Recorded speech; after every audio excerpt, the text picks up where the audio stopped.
अस्सलाम वालेकुम दोस्तों, मेरा नाम है जावेद। आप देख रहे हैं मेरा चैनल जावेद ख़ान। आज जो मेरा मौजू है वो है दिवाली। मैं आज आपको दिवाली के बारे में बताने जा रहा हूँ। दिवाली क्या है? दिवाली एक कार्तिक मास के अमावस्या में आने वाला त्यौहार है, जो कि बहुत ही उल्लास खुशियों से भरा हुआ त्यौहार है। ये दीपों का त्यौहार भी कहलाया जाता है। हमारे भारत के अंदर बड़े त्योहारों में से एक दिवाली का त्यौहार है, और इसका जो मतलब है वो है अंधेरे पे प्रकाश की विजय, यानी कि अंधेरे में रोशनी की विजय। इसका मतलब ये है। सबसे बड़ी बात क्या है, जो राजा दशरथ थे, हिंदुइज़्म के अंदर जो कॉन्सेप्ट दिया गया है, जो राजा दशरथ थे, तो राजा दशरथ ने कैकई के कहने पर, उनकी जो बीवी थी कैकई, उनके कहने के ऊपर श्री राम को 14 साल की सज़ा दी थी। कि उन्होंने बोला जाओ तुम 14 साल के लिए वनों में काट के आओ। तो इसीलिए श्री राम अपने भाई और अपनी वाइफ सीता को लेके वनों में चले गए थे। 14 साल तक उन्होंने वहाँ पर काटे। लेकिन अयोध्या वाले जो थे, अयोध्या के जो लोग थे, क्योंकि श्री राम अयोध्या में रहने वाले थे, तो वहाँ के लोग बहुत ही निराश हुए, और वो लोग श्री राम को एक अवतार के रूप में बहुत ही ज़्यादा लोग उनको फॉलो किया करते थे। तो वो बहुत निराश हुए। तो जब श्री राम रावण का वध करके वापस आए, 14 साल का वनवास काट के आए, तो अयोध्या वासियों ने उनके आगमन के लिए, उनके इस्तकबाल में दिए जलाए, रोशनी की, और तब से ही ये त्यौहार मनाया जाने लगा। तो आज के दौर में तो श्री राम की पूजा भी होती है। तो इसी तरह क्या है, जो सिखिज़म है, जो सिख लोग हैं, उनके यहाँ पे बंदी छोड़ दिवस होता है। बंदी छोड़ दिवस उसे कहते हैं। जो श्री गुरु गोविंद सिंह थे, वो सिखों के छठे गुरु थे। तो क्या हो गया, जहांगीर के टाइम पे, जो मुग़ल राजा था जहांगीर, उसके टाइम पे क्या हो गया, 52 राजाओं को जहांगीर ने कैद किया था, और 52 राजाओं के साथ में श्री गुरु गोविंद सिंह भी थे। तो उनको कैद कर लिया था। फिर क्या हो गया, तो बंदी छोड़ दिवस के ही दिन, यानी कि दिवाली के ही दिन, गुरु गोविंद सिंह को वहाँ से जहांगीर ने रिहा किया, और साथ ही उन 52 राजाओं को भी रिहा किया, जो कि युद्ध में शामिल होने वाले वो पहले गुरु थे, गुरु गोविंद सिंह। तो वहाँ से इनका फिर शुरू हुआ जो सिखिज़म है। तो इसलिए ये भी दिवाली को बहुत बड़ा पर्व मानते हैं, क्योंकि इनके छठे गुरु थे। इसी तरह जैन धर्म का है। तो जैन धर्म जो श्री महावीर हैं, तो उनको अपना भगवान मानते हैं। तो वो मानते हैं कि वो भी इसी दिन जन्म लिए थे। श्री महावीर, जिनको वो अपना भगवान मानते हैं, उन्हें मोक्ष प्राप्त हुआ था। तो जैन लोगों का भी ये मानना है कि दिवाली उनका भी बहुत बड़ा पर्व है, क्योंकि उस दिन उनका जन्म हुआ था, इसलिए वो महावीर जयंती के नाम से इसे मनाते हैं।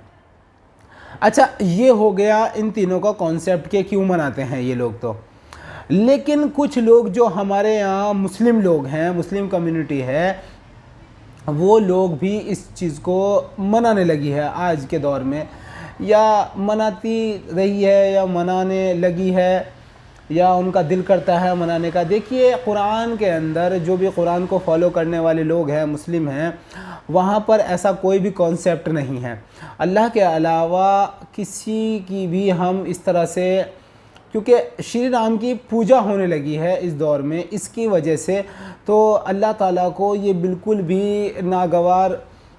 नागवार गुज़रती है बात कि उसके अलावा किसी और की इबादत की जाए। तो दिवाली अगर आप मनाना चाहते हैं तो आपको ये करने की इजाज़त बिल्कुल भी नहीं है।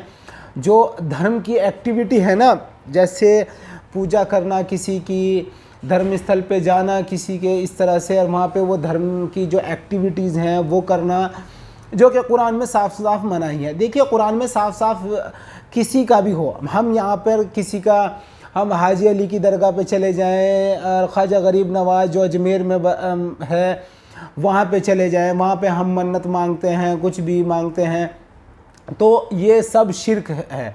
शिर्क मतलब इन द सेंस अल्लाह के अलावा किसी और की इबादत करना, उसके सामने झुकना। तो ये सब अल्लाह को बिल्कुल नागवार गुज़रता है, अल्लाह को बिल्कुल पसंद नहीं है, अल्लाह इसको कतन भी माफ़ नहीं करेगा। ठीक है, सीधा सा ये कॉन्सेप्ट है। अब मैं आपको सबसे पहले सूरह निसा जो चौथे नंबर की आयत है कुरान के अंदर, वो मैं आपको पढ़ के सुना देता हूँ, जो कि 4 नंबर की सूरत है और 48 और 116 इसकी आयत है।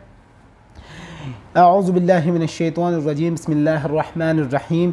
इन्नल्लाहा ला यग़फ़िरु अन युशरका बिही व यग़फ़िरु मा दूना ज़ालिका लिमन यशा व मन युशरिक बिल्लाहि फ़क़द इफ़्तरा इस्मन अज़ीमा। बेशक अल्लाह उस बात को माफ़ नहीं करता कि उसके साथ किसी को शरीक ठहराया जाए, और उससे कम तर हर बात को जिसके लिए चाहता है माफ़ कर देता है। यानी कि उससे छोटा गुनाह को तो वो माफ़ कर देगा, लेकिन जो अल्लाह के साथ में शरीक ठहराया जा रहा जैसे कि पूजा, उसको अल्लाह बिल्कुल भी माफ़ नहीं करेगा। और जो शख्स अल्लाह के साथ किसी को शरीक ठहराता है वो ऐसा बहुतान बांधता है जो अल्लाह की नज़र में वो सबसे बड़ा गुनाह है, ज़बरदस्त गुनाह है। मेरा कहना है, आप अगर वहाँ पर जाना चाहते हैं या आपको लगता है कि मुझे जाना चाहिए तो आप बेशक जाइए, लेकिन कोई भी ऐसी एक्टिविटी ना कीजिए जिससे अल्लाह को नागवार गुज़रे। आप वो काम मत कीजिए, जैसे कोई भी धर्म की एक्टिविटी जो वहाँ पे परफॉर्म हो रही हो, जो शिरकिया हो, वो मत कीजिए। अदरवाइज़ आप जो चाहें आप कर सकते हैं, वहाँ मिठाई खा सकते हैं, आप उनके साथ गले मिलिए, जो भी आपको करना है वो आप कर सकते हैं। बस ये है कोई भी शिरकी एक्टिविटी ना हो जो अल्लाह को बिल्कुल नागवार गुज़रती हो। ठीक है, मैं आले इमरान जो 3 नंबर की आयत है कुरान के अंदर 64 नंबर आयत है, मैं आपको वो पढ़ के सुना देता हूँ। अऊज़ु बिल्लाहि मिनश शैतानिर रजीम, बिस्मिल्लाहिर रहमानिर रहीम। क़ुल या अहलल किताबि तआलौ इला कलिमतिन सवाइम बैनना व बैनकुम अल्ला नअबुदा इल्लल्लाह वला नुशरिका बिही शैअन वला यत्तखिज़ा बअदुना बअदन अरबाबन मिन दूनिल्लाह फ़इन तवल्लौ फ़क़ुलु अशहदू बिअन्ना मुस्लिमून।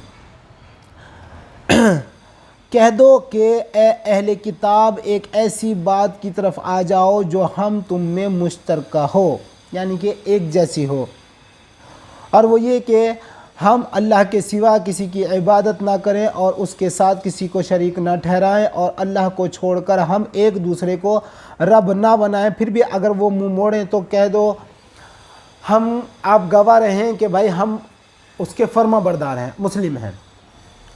ठीक है, देखिए आप उनको ये दावत दें, आप अगर जा रहे हैं तो वहाँ पर आप उनको ये दावत दें कि देखिए अगर श्री राम अवतार हैं तो आप उनकी इबादत ना करके आप उनके फॉलोवर बने, उनकी जो अच्छी बातें हैं उनको फॉलो करें।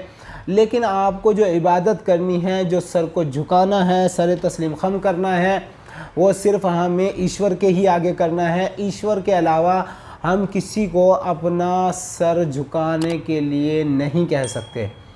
सिर्फ हमारा जो शीश है, हमारा जो सर है, जो हम झुकाएंगे वो अल्लाह, गॉड, ईश्वर, जो भी आप, सिर्फ लफ्ज़ों का फ़र्क है और कुछ भी फ़र्क नहीं है।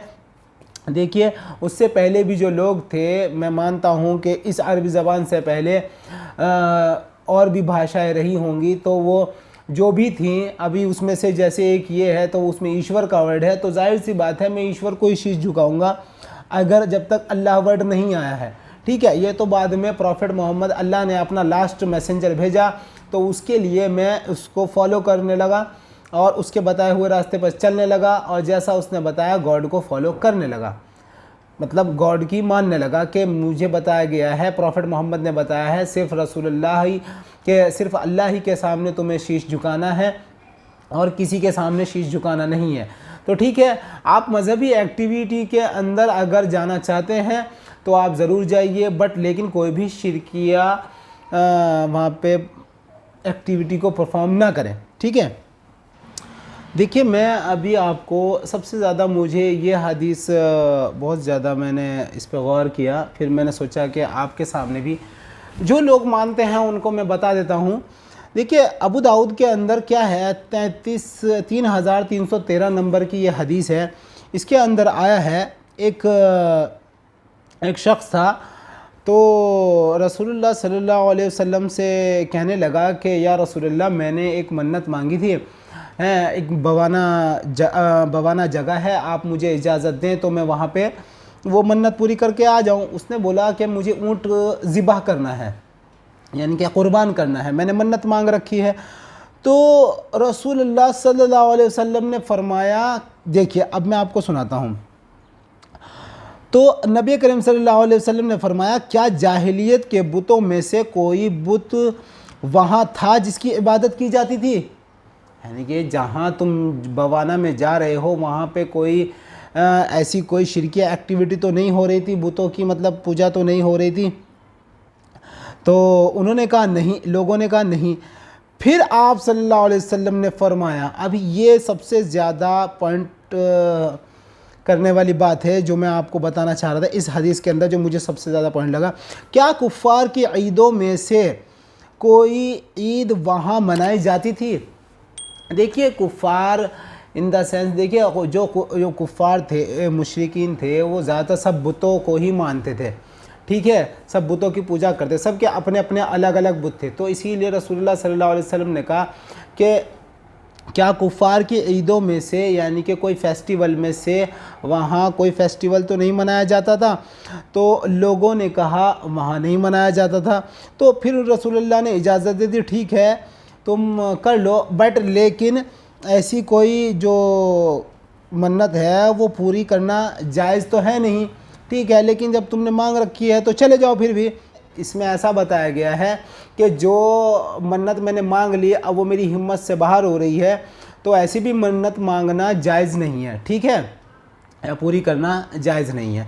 तो देखिए यहाँ जो कुफ़ार वाला वर्ड आया, मुझे सबसे ज़्यादा यही इस हदीस के अंदर लगा कि कुफ़ार की ईदों में से। तो हम जो आज किसी के फेस्टिवल में शामिल हो रहे हैं, तो हम क्या करते हैं, हम वो सारी चीज़ भी एक्टिविटी परफॉर्म करते हैं जो हमें नहीं करनी चाहिए, और रसूलुल्लाह ने हमें साफ़ साफ़ इसमें मना फरमाया है।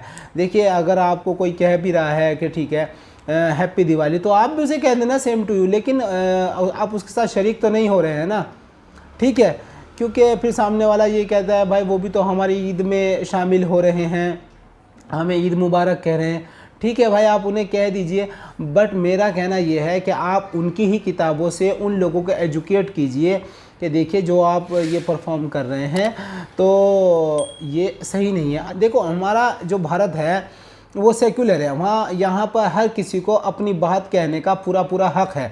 तो जैसा मैं अपनी बात कह रहा हूँ ऐसा दूसरा भी कोई अपनी बात को पूरा पूरा कहने का राइट रखता है। तो ये अपनी मर्ज़ी है, मेरा काम आपको बताना था कि किसी भी आपको मज़हबी एक्टिविटी में शामिल होने की ज़रूरत नहीं है, क्योंकि इसकी के ऊपर मैं आपको दलील भी दे देता हूँ। ये है अबू दाऊद हदीस की किताब है, इसके अंदर ये भी है 4031 नंबर की हदीस है ये, इसके अंदर है रसूलुल्लाह सल्लल्लाहु अलैहि वसल्लम ने फरमाया, जिसने किसी कौम की मुशाहबत इख्तियार की तो वो उन्हीं में से है। देखिए अल्लाह के रसूल फरमा रहे हैं कि जिसने किसी कौम की मुशाहबत की, लेकिन ये क्या है मुशाहबत इन द सेंस, आप ये मत समझ लीजिए आज के जैसे उलेमा हैं तुम्हें पैंट शर्ट पे रोकते हैं, टी शर्ट पे रोकते हैं कि और बहुत सारी चीज़ें हैं जैसा तुम्हें बताते हैं कि ऐसा नहीं करना चाहिए, वैसा नहीं करना चाहिए, फला के यहाँ मत जाओ, इसके यहाँ का मत खाओ। भाई देखिए मेरा मानना तो ये है अल्लाह ताला की कोई दुनिया के अंदर किसी भी इंसान को कोई छोटा कोई बड़ा नहीं समझता है, सबको इक्वल समझता है। मैं किसी फ़कीर के साथ भी खा सकता हूँ, मैं किसी अमीर के साथ भी खा सकता हूँ, किसी अमीर के घर का भी खा सकता हूँ, तो किसी फ़कीर जो भीख मांगने वाला है मैं उसके घर का भी खा सकता हूँ। ये एक इतनी मैंने आपको बड़ी मिसाल दे दी। तो अल्लाह इस चीज़ से भी गुरेज़ नहीं करता है और अल्लाह पसंद करता है। देखिए आप उसके जो उसने दुनिया बनाई है, अगर आप उसके बंदे का ख्याल करेंगे, आप समझ लीजिए मेरा पड़ोसी है, मेरा पड़ोसी कोई वो मुस्लिम नहीं है, ठीक है, बट लेकिन वो कोई हिंदुइज़म में है, सिख में है, किसी भी मज़हब में है, बट मेरे घर पे अगर अच्छा पक रहा है, खाना बनाया है, मैंने सब कुछ खाया है, और वो बेचारा गरीब है, उसके घर में नहीं है और वो अच्छे खाने के लिए अच्छा पहनने को तरस रहा है, तो अगर मैं उसका ध्यान ना करूं, मैं उसकी तरफ रग़बत ना करूं, तो ऐसा फिर मेरे ऊपर लानत है, अल्लाह की भी लानत होगी। अल्लाह मुझसे कल सवाल करेगा कि तेरे बराबर में वो गरीब इंसान रह रहा था, तो तूने सिर्फ मज़हब के ऊपर, धर्म के ऊपर तूने उस बंदे की मदद नहीं की। कि अगर वो मुस्लिम नहीं था, थी तो मेरी मखलूक ही, अल्लाह की ही मखलूक है ना हम सब के सब। इस दुनिया के अंदर जितनी भी चीज़ें हैं, पत्थरों से लेके, आसमानों से लेके, ज़मीनों से लेके, इंसान से लेके, जानवर से लेके, समंदर से लेके, हर चीज़, हवा पानी जो भी कुछ है इस दुनिया में, वो सिर्फ अल्लाह का है। तो जब हम अल्लाह की मखलूक हैं तो फिर हमें उस अल्लाह की मखलूक का ध्यान भी रखना है ना भाई अगर मेरे बराबर में उसके घर में चूल्हा नहीं जला है आज, तो मुझे ध्यान देना है, मुझे उसका ध्यान रखना है कि मैं उसको कैसे करके उसके घर पे अच्छा खाना भेजूँ जैसा मैं खा रहा हूँ। और खाना भी ऐसा नहीं करना है कि मैंने अच्छा खा लिया उसको बचा हुआ भेज दिया। पहले तुम्हारे घर में खाना बना है तो खाना पहले उसके घर भेजना है तुम्हें, बेहतरीन खाना, तब तुम्हें खाना खाना है।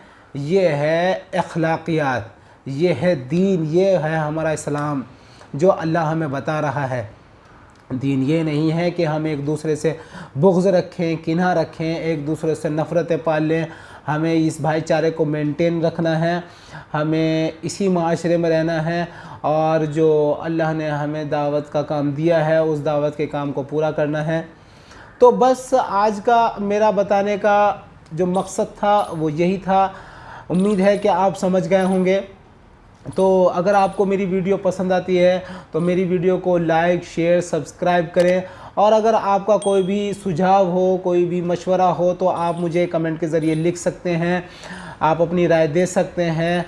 तो बस आज के लिए इतना ही, मिलते हैं अगली वीडियो में, तब तक के लिए अल्लाह हाफिज़।